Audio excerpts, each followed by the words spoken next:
functioning ako pero hindi aligned. Mababa yung kita. Alam mo yung feeling na I can earn more pero hindi ko siya nakukuha. Anong nabago nung Super Genius Alignment session? Almost everything. Take note, madami na akong pinagdaan ng coaches. Marami rin akong dinaan ng treatments just to find myself. Kasi ever since talaga nung bata ko, feeling ko talaga iba to the point na madami na akong kino-question sa sarili ko. Functioning ako pero hindi aligned. Take note ha, yung age ko hindi na tayo dun sa mga rediscovering myself. Ito na yung part na ano ba? Late na. Kailangan ko na malaman kung ano yung purpose ko and I want to know na kung paano ma-align. And the Super Genius Alignment, ito talaga yung naging super eye-opener sa akin. Kasi I'm a mom, wife, and I don't have any helper. I have 2 kids below 7 years old. And the challenges are real. Again, I mentioned I was functioning pero hindi ako aligned. Mababa yung kita, freelancer ako, pero alam mo yung feeling na I can earn more pero hindi ko siya nakukuha. And then I kept wondering na, bakit ang bagal ko? Yung feeling mo na same lang din naman yung effort, nag-e-effort din ako ng extra, pero same results. Tapos, nauubos ako.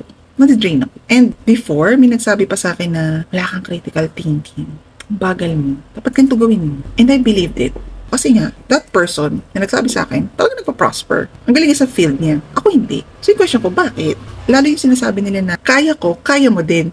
Pero ako, bakit hindi ko magawa? And ang dami ko nakikita ng mom friends na, ang galing talaga. Wala ring helper. Sila lang din ang husband niya. 3 pa yung kids, 4 yung kids. Pero okay siya. So bakit siguro comparing, pero for me, it's like, ano ba ang dapat kong gawin? And when I met Chris, ang dami na bago.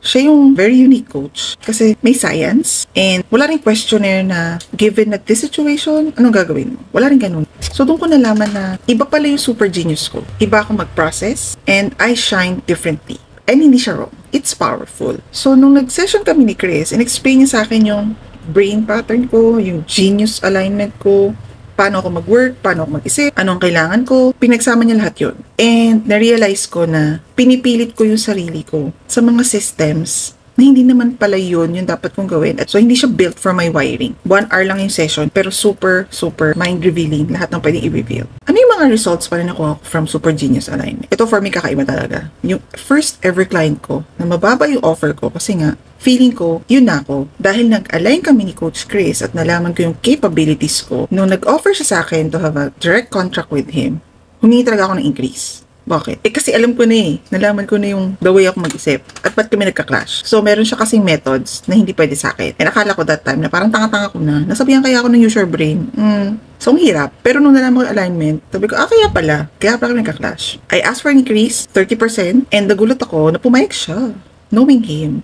At the same time, yung ask ko before na every 6 months kami magre-review, performance, sabi niya, sige, 3 months, performance reviews. Para ako, every 3 months ako magkaka-increase, basta meet ko yung standards. O di sige, motivation din, di ba? Nagsimula yun, nung nag-alignment talaga kami. So, parang sunod-sunod na. And at the same time, meron kami follow-up coaching ni Coach Chris. And that time, she gave me questions na napaisip ako. At tinanong niya ako, ano pa ba yung mga gusto mong plans? And na-realize ko, nga pala, nagkakasakit na ako kasi nga, against ako the alignment na panggabi. Bilib ako sa mga tao na panggabi, pero for me, hindi talaga kaya ng katawang lupa ko at ng kaluluwa ko. So talagang, ang dalas ko magkasakit. Like ER levels, every 2 weeks, regular check-in na to. And after that alignment, nag-decide na ako na, sige, mag-enroll na ako sa intensive learning session na to. And the amount or the tuition fee, hindi talaga siya mura. And marami akong binabayaran, marami akong obligations, but I decided to take it. At the same time, yung graveyard shift ko, na-realize ko, what if i-delegate ko na lang to? Na-back up ni Coach Chris, and then, na-delegate ko siya. And that really helped me na mag-morning shift. Because I really want a morning shift. And that morning shift, ang dami pang dumating na blessings. Dumarating yung mga internal leads ko from LinkedIn na usually pumapansin sa akin agency. Mga Australian clients, yung mga shift na gusto ko, na pang morning. And I was really parang, ano nangyayari? Sunod-sunod. At the same time, regular na nakakapag-exercise, which is parang nung graveyard, hindi ko siya magawa. Siya pagod ka ni. And this time, it really boosted my confidence na I really need to trust myself. Alam ng sarili ko yung gagawin Kailangan ko lang ma-align at hindi mag-resist. It reminded me na I'm not broken. I'm built differently. And kung alam mo kung paano ka ma-design, ang bilis ng pasok ng lahat. Parang ROI na kagad kasi lahat nandun na. And yung flow clock, grabe, take nyo yun. Doon nyo malalaman kung ano yung mga hours kung kailan kayo productive, kung kailan kayo okay, kailan kayo dapat mag-rest. kasi ginagawa ko siya. And even my family is amazed kasi nasisiksik ko yung mga activities. May time pa ako sa kanila. So, hindi ko na alam kung bakit ganun. Ang alam ko lang, because of the alignment, because of the session, at hindi mo kailangan baguhin talaga yung sarili mo eh. Kailangan mo lang i-realign kung ano ka talaga naturally built. And start from there. Thank you, Coach Chris. Super grateful. And kung yung iba sabi nila, binagong mo yung buhay nila. Isa ako to. Thank you talaga. And more power to you. More blessing. Bye!